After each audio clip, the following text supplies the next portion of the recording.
And welcome everyone to Blaugrana Planet. Welcome back to a new video. Today we are going to be previewing the game between Galatasaray and Football Club Barcelona, the authentic final that Barcelona has to go through in the Turkish Inferno. Because man, that stadium filled up with all the fireworks, it looks a bit scary. But this is Barça, guys. This is Barça, and we can overcome anything. And believe me, we are a better team. And hopefully we will go through. Also, we're going to talk about Haaland, guys, because I see a lot of pessimism, too much pessimism, but you guys have to understand the strategies of each club and what is the actual situation today.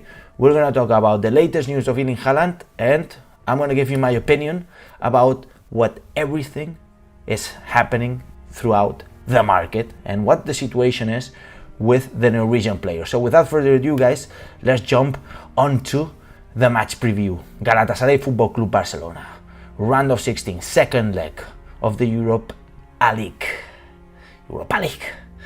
Can't even say it. I'm not used to saying it. I'm used to saying it Champions League. But no, it's the Europa League. But still, we're there. It's a European competition. What if we win it and our biggest rivals don't win it? Don't win their Champions League? What? Anyways, it's gonna be a tough game, guys. We lost our chance to get ahead in the first leg in Camp Nou. In fact, I think Galatasaray played a very good defensive game. It's the way to play against Barcelona. It reminded me to the way teams were playing against the Pep Guardiola team. The only way to beat Barcelona, the Pep Guardiola Barcelona, was playing like Galatasaray did the other day. It was the only way. I think it's gonna be a tough game. I think that Galatasaray are going to be highly motivated by the fact that we lost our chance in the first leg and they really did get a good result. But I'm still trusting in my team. Looking at the players one-to-one, and in fact we're going to go through the lineups in a bit, you guys are going to see Barcelona are not going to make any rotations because it's a final. And in fact, it's a game that could decide a season. Because if Barcelona doesn't win the Europa League, we won't win anything. It's a pity. It's a true pity, guys. It's a true pity. Xavi believes that Galatasaray are still going to be playing a very defensive block in the game and that they're going to take their chances in the counter-attack. They're going to be highly motivated, although, in my opinion, I think that Galatasaray are going to play slightly more offensive. They're going to play very defensive, yes. But they're not going to need to score because a 0-0 until the penalties, they're not going to want that. They're going to look for a goal. In the latest minutes, if it's still 0-0, we have to be very careful. But Galatasaray is going to try to push for a goal. That means more spaces. What does Barcelona have to do? Basically, Barcelona needs to move the ball quicker, something that we didn't do in the first leg. Looking at the lineups, guys, if Barcelona are going to come out with everything, with the best players, this is the best possible lineup, in my opinion. So Ferran Torres, Aubameyang, Dembélé, they're on top. I think this is a killer front three right now. You could argue if you can add Adama or Dembélé. I think Dembélé can provide more danger than Adama. Although, against a very defensive block, maybe Adama with the dribbles, I think that Adama has a better dribbling than Dembélé. Just Dembélé is more skillful. But in terms of the dribbling rate, nobody can beat Adama. Nobody.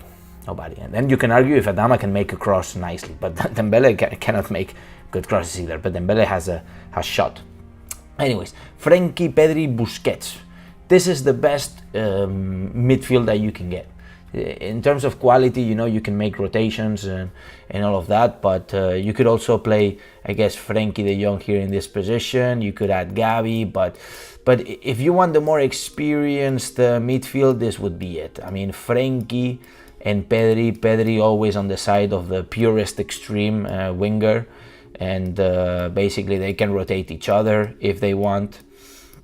But this is my midfield, guys. This is the number one midfield. And then in defense, Alba and Serginho Desta's fullbacks. We know Dani Alves is not registered. Piqué and Araujo there in defense. You can argue if you can add Eric Garcia instead of Araujo, which Eric Garcia is going to provide you more ball movement, better ball movement than Araujo, which lacks a bit, by the way.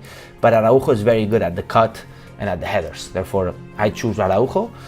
But, you know, Eric Garcia wouldn't surprise me, really. And then, of course, in goal, Ter Stegen. In terms of Galatasaray, instead of this formation, this 3-5-2 formation that they played in Camp Nou, I think they're going to play this 4-2-3-1 formation.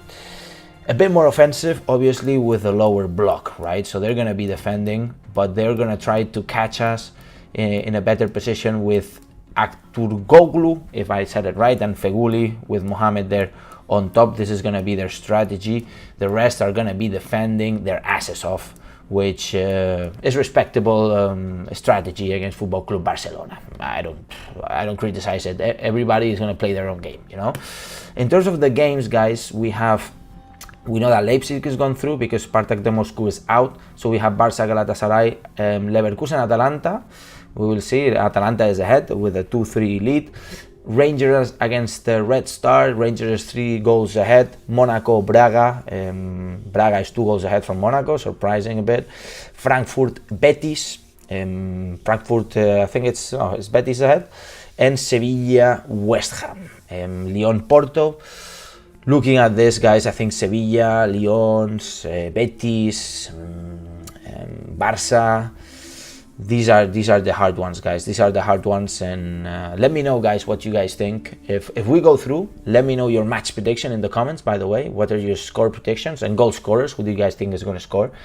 And let me know if you guys think that we have good possibilities and who would be the biggest contender in the Europa League. I think it would be clearly Sevilla. Sevilla with Betis not very far apart. So my prediction for the game, I think we're going to win 2-0. 2-0. Shy victory because they're going to be very defensive. But once we score the goal, and it's critical that we score the first goal, it's critical because if they score, they're going to be defending. Man, there's going to be a hard defense. But if we score, then they're going to have to open the lines. They're going to have to open and they're going to have to be offensive. That's the point where we can find the spaces, and that's where we're going to create a lot of danger. Therefore, if we can score one, then we can score many more. Maybe one, maybe two, maybe three, we will see. But it's critical we score first. Important, very important. Anyways, moving on to the second topic of the day. Erling Haaland. Guys, I see a lot of pessimism. I know what Laporta said. In fact, I made a video on this channel. You guys can go check it out, where I really speak, I think, critically about what Joan Laporta said. To me, it's very important to understand the strategies of every team. We know Real Madrid is going to be signing Mbappe. For them, signing Haaland is very, very difficult, very complicated. Of course, they could have the money. They could arrange that, you know, Florentino Perez. But they have Benzema. They would have 3 players in the same position. It makes no sense. Haaland is not going to want to go there. And there's apparently a rumor saying, oh no, Madrid want Haaland to stay in Borussia one more year, or they're going to loan Haaland. They're going to sign him and loan him. It makes no sense. So the strategy of Real Madrid is only to try to make the price increase of the player. Obviously, Mino Raiola is enjoying this strategy of Real Madrid. It's a basic strategy. It makes sense. He wants to increase the player. He wants to increase the price of the player by faking an interest of Real Madrid. That's my opinion. Okay, that's my opinion. I think it's pretty clear. They're gonna have Mbappe. They have Benzema, one of the best strikers in Europe. They're not gonna sell Benzema to bring in Haaland. No, it doesn't make sense. You have Man City. Man City, a clear contender. To me, the only contender against Barcelona, the only real contender. Their offer is probably maybe twice Barcelona's offer. Maybe. I don't know the numbers. Obviously, these are secret. But we know they are state-backed. And they have enough money to sign Haaland. What is the strategy of Football Club Barcelona? Laporta doesn't want to enter the bid war. He doesn't want to enter this price war. It's stupid we enter this strategy. It's stupid. Therefore, what did he say? We don't want to make crazy operations. Obviously, makes sense.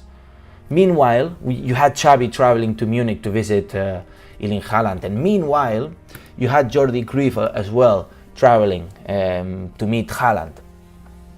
All of this meanwhile, Laporta was saying that we're not going to do crazy operations. We're not going to do crazy operations. That's why Xavi is going, and Jordi Cruyff is also going to meet them. And yeah, of course, Barcelona is going to try. Barcelona is going to attempt to do the signing, guys. I see a lot of people, oh no, this is not going to happen. Guys, we're going to try. We're going to try. And we have a project. Xavi's there. He's going to try to convince Erling Haaland. Pep Guardiola can also try to convince Erling Haaland. They can also try. But Pep Guardiola is leaving in a year. Xavi's not leaving in any time soon.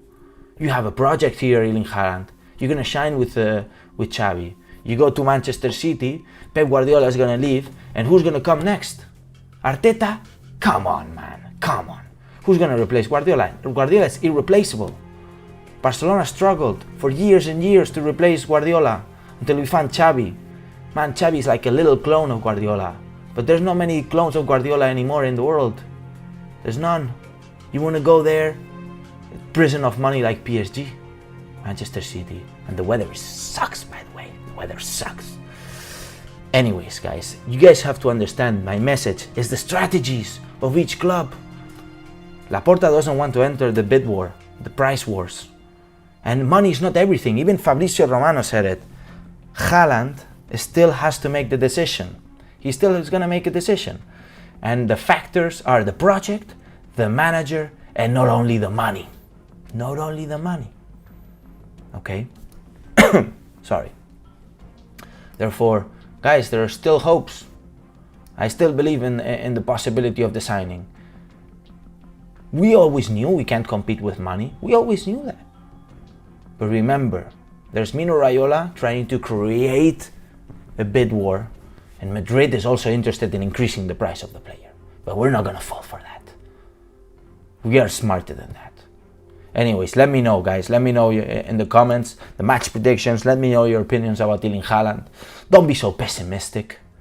Don't be so pessimistic. I know it's hard. Maybe there's a 20% chance we sign Haaland.